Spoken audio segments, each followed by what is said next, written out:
En este video veremos en qué consiste la pubertad, cómo se expresa biológicamente en el hombre y en la mujer, cuándo ocurren los cambios asociados a la pubertad.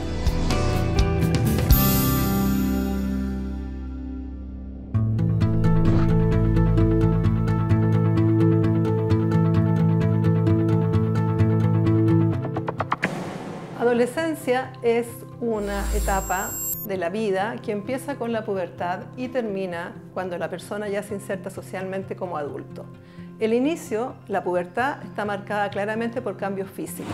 La pubertad de las mujeres se inicia entre los 8 y los 13 años y termina alrededor de los 16 años.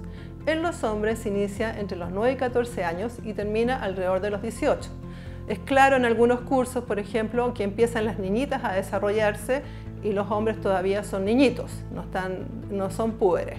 Y después se alcanzan unos con los otros alrededor de los 18 años. La velocidad, eso va a depender de la velocidad de maduración de cada persona, de sus genes, de su etnia, de su alimentación, etc. Pero dura entre 1 y 5 años.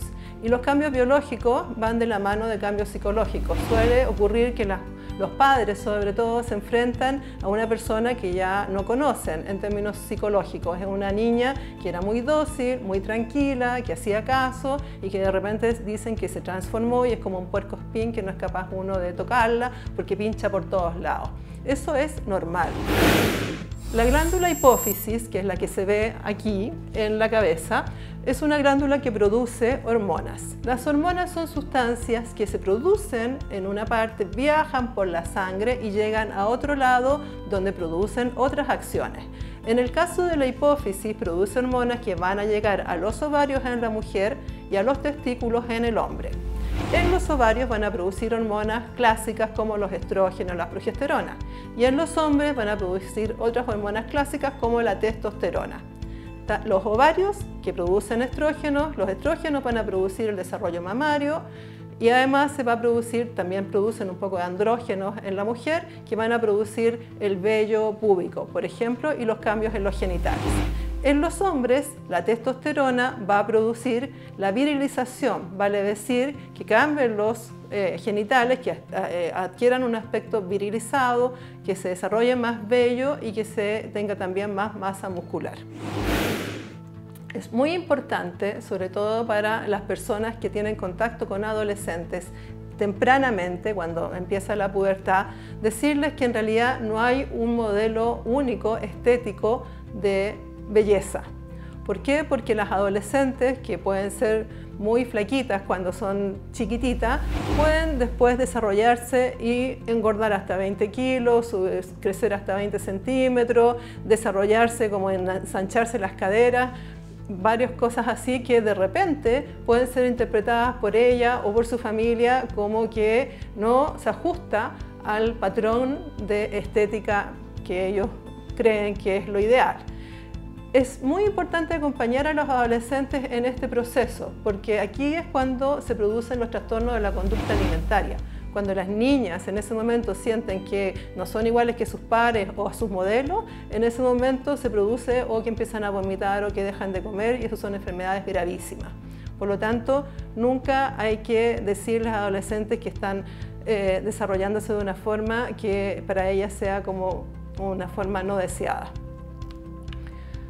Los cambios físicos, como vimos, tienen que ver primero con lo que suele ocurrir es que salga el botón mamario, que es como un botoncito, y después empiezan los otros cambios. La mama suele ser, como dice, el primer signo de la pubertad en las mujeres. Y en general, pero puede ser desde los 10 años y medio. Pero hay niñas que empiezan a los 9 años y también está normal, y hay niñas que empiezan a los 11 o 12 años y también está normal.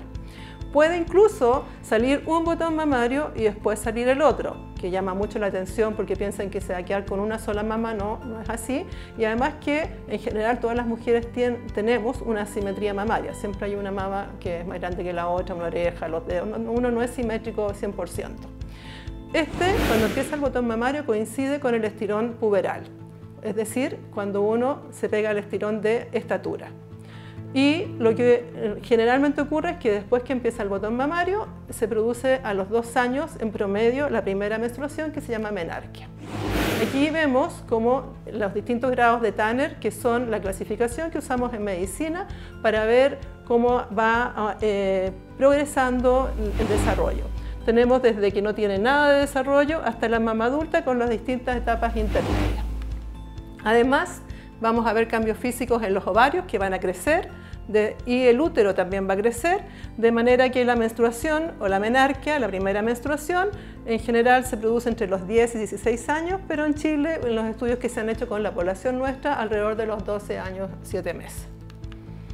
Muy importante también, como hablamos de que uno puede no ajustarse a los cánones de belleza o ideales que nosotros tenemos, eso también ocurre en los genitales externos y pueden haber un sinnúmero de manifestaciones normales de los genitales. Suele ocurrir que las mamás que han visto a sus niñas con unos genitales, por ejemplo, así, con unos labios cortitos, chiquititos, o así, de repente la ven con estas cosas colgando más pigmentadas y que les llama la atención porque piensan que no es normal y está absolutamente dentro de lo normal. En los hombres, los testículos van a crecer desde un volumen de 4 cc a un volumen de 20 cc, 25, y ahí van a producir espermios. La espermaquia, que es la primera producción de espermios, la primera eyaculación, que suelen ser nocturnas en los hombres al principio, se presenta en promedio en los 13 años y medio. Además, el escroto crece, se enrojece, se ve como arrugado, más pigmentado, y puede haber eyaculaciones.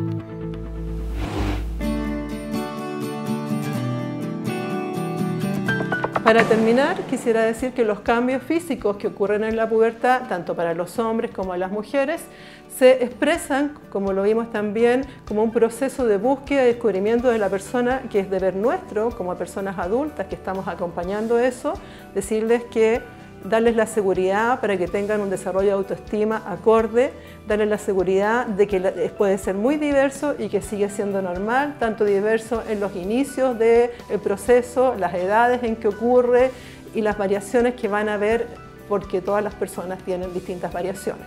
Además, quisiera decir que nosotros nos hemos referido en esta clase básicamente al desarrollo masculino y femenino, pero también hay personas que pueden no tener clásicamente genitales femeninos, masculinos, sino que una mezcla de ambos. Existen esas condiciones que no necesariamente representan una patología y que uno también debiera saber que existen para poder acogerlos de la misma forma de la diversidad que estamos hablando de los cambios corporales.